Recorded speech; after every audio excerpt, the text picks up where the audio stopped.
المتين ورحمة قلبي وحصني الحصين. بسم الله الرحمن الرحيم. الحمد لله رب العالمين، والصلاة والسلام على سيدنا محمد سيد الأولين والآخرين وعلى آله وصحبه أجمعين، وبعد، فسلام الله عليكم ورحمته وبركاته. وأرحب بكم أيها الإخوة الكرام في مسابقات الفجر الفضائية. لنا مع القرآن نفحات وبركات، ويقول الله جل وعلا: إنا نحن نزلنا الذكر وإنا له لحافظون. حفظ الله جل وعلا القرآن بطرق شتى مختلفة، يعجز اللسان ويعجز الإنسان أن يحصي هذه الطرق وهذه السبل. ومن حسن الطالع أننا في مدينة فاس العريقة في المملكة المغربية رزقنا الله سبحانه وتعالى بحالة عجيبة أيضا.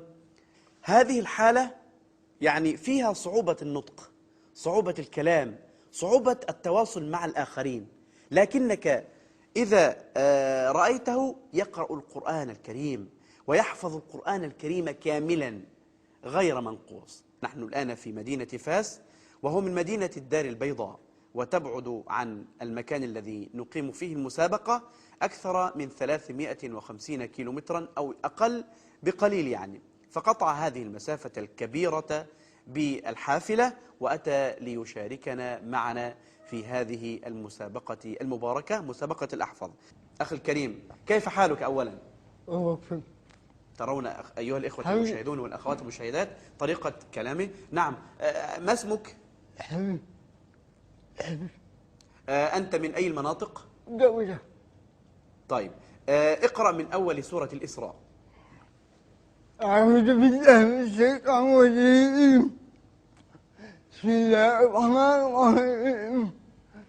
سبحان الذي أسرى بعبده إلى المسجد الحرام من المسجد الحرام إلى المسجد الأقصى الذي باركنا ليوم هذا إنه سميع بصير.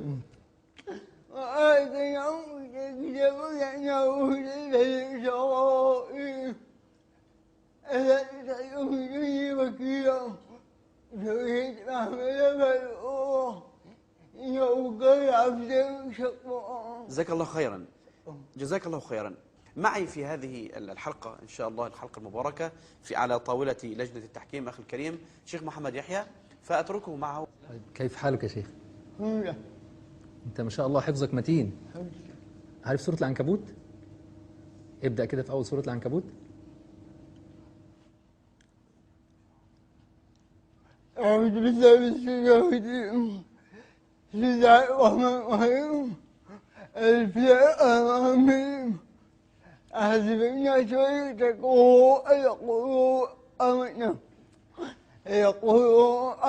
وهم لا يفتنون وقفتن الذين من قبلهم فيعلمن الذين صدقوا ويعلمن الكاذبين. يحسب الذين آمنوا السيئات يسبقون ساء ما يحكمون. سأله الشيخ محمد ليبدأ من أول سورة العنكبوت فقال: ألف لام ميم أحسب الناس أن يتركوا أن يقولوا آمنا.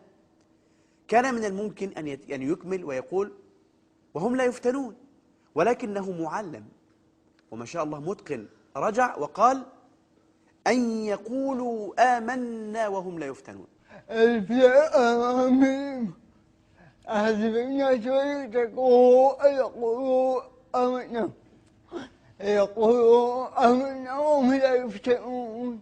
طيب قول لي كده: منيبين إليه واتقوه، منيبين إليه واتقوه وأقيموا الصلاة. صدقون. منيبين إليه واتقوه وأقيموا الصلاة وآتوا الزكاة من الذين فرقوا دينهم وكل شيء كل هدية فيهم وإذا مس الناس الأمر دعوا منيبين ثم إذا أتقامهم إذا فرقوا فتح الله عليك. بارك ما الله شاء فيك. الله. لك جزيل الشكر أن نبهتنا وجعلت فينا مثل هذه الصحوة التي تذكرنا بنعم الله سبحانه وتعالى علينا. وإن تعدوا نعمة الله لا تحصوها. أكمل. وإن تعدوا نعمة الله لا تحصوها. أيوة في اتنين أهو، يعني بيقول في موضعين أهو. طب يلا خش بقى يا شيخ محمد في قول لنا كده، قول الأول إيه؟ وإن تعبد نعمة إن الإنسان لذو كفر. اسم السورة إيه؟ سورة إبراهيم. جميل. طيب الموضع الثاني فين؟ وإن تعبد نعمة إنه غفور رحيم. وإن تعدوا نعمة الله لا تحصوها. إنه غفور رحيم. في سورة إيه؟ سورة النحل. الله. يعني الراجل عمل مداخلة معايا في الكلام وأنا بتكلم، قلت آية كده عرضا، هو مستعد الإجابة على طول، وقال في موضعين كمان. طب خلينا نسأل كده يا شيخ محمد. طبعا ده لازم يسأل بقى كثيرا خلاص حتى بقى. نخرج ما عنده. طيب. بسم الله الرحمن الرحيم. ما لكم كيف تحكمون؟ أعوذ بالله من الشيطان. فين؟ في أكثر من موضع ولا موضع واحد؟ أكثر. اديني الموضع الأخير. سورة الله أكبر. سورة القلم. نعم. طيب الموضع اللي قبله؟ قوم سورة صافات. الله أكبر. أكمل. ما لكم كيف تحكمون. ما لكم أيوة. أفلا تذكرون. كيف تحكمون. ألكم تتابعون.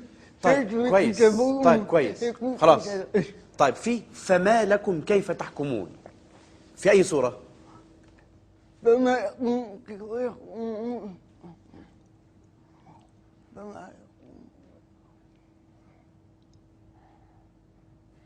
وهم شركاؤهم يحققون بينهم. قل أودكم تبايعون فاتتكون. وهم شركاؤهم بين الحق. قل أودي الحق الحق يحكم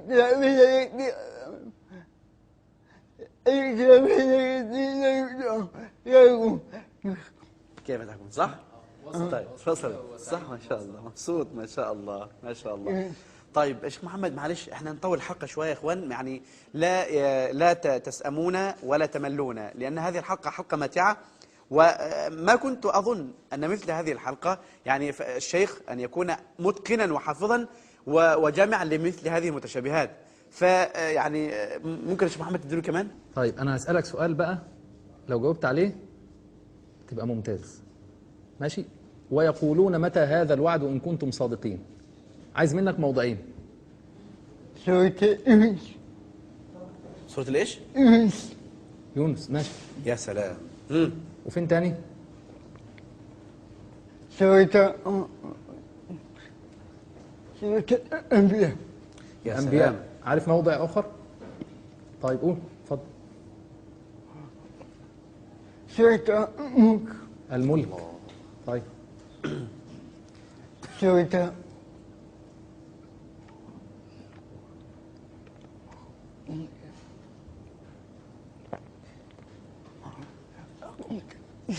نعم. يا سلام. النمل. الله أكبر. ثلاثة. طيب أنا طلبت منك موضعين ما شاء الله وأنت جبت 4 مواضع. طيب الموضع اللي في سورة الملك اقرأ كده. ويقولون متى هذا الوعد إن كنتم صادقين. وزيد كمل. أعوذ بالله من الشيطان الرجيم. ويقول متى هذا الوعد إن كنتم صادقين. قل إني أعلم الله وإنما أعلم به. فتح الله عليك. والله يا اخواننا يعني كل الموجودين الحضور، اخواننا المصورين والمخرج وكلهم يعني ما تملكوش دموعهم، لان كل واحد لما بيشوف نعمة ربنا على انسان يشعر بالتقصير في حق نفسه. يعني يشعر بالتقصير في حق نفسه اذا ربنا اعطاه الاهلية لشيء معين ولم يعني يجتهد فيه وينبغ فيه كما يعني نرى الاخ الفاضل. فيعني اشكرك شكرا جزيلا، والله لقد احببتك في الله. لله في خلقه شؤون. استودعكم الله الذي لا تضيع ودائعه، والى ان نلتقي في حلقه اخرى وابداع اخر ونماذج اخرى تتبع. استودعكم الله الذي لا تضيع ودائعه، والسلام عليكم ورحمة الله وبركاته. يا دائم الترتيل للذكر والتنزيل، بشراك يوم رحيل ستفوز بالغفران. يا قارئ الآيات في الجمع والخلوات، تزهو بك السماوات وتنتشي الأكوان. يا حامل القرآن، يا حامل القرآن.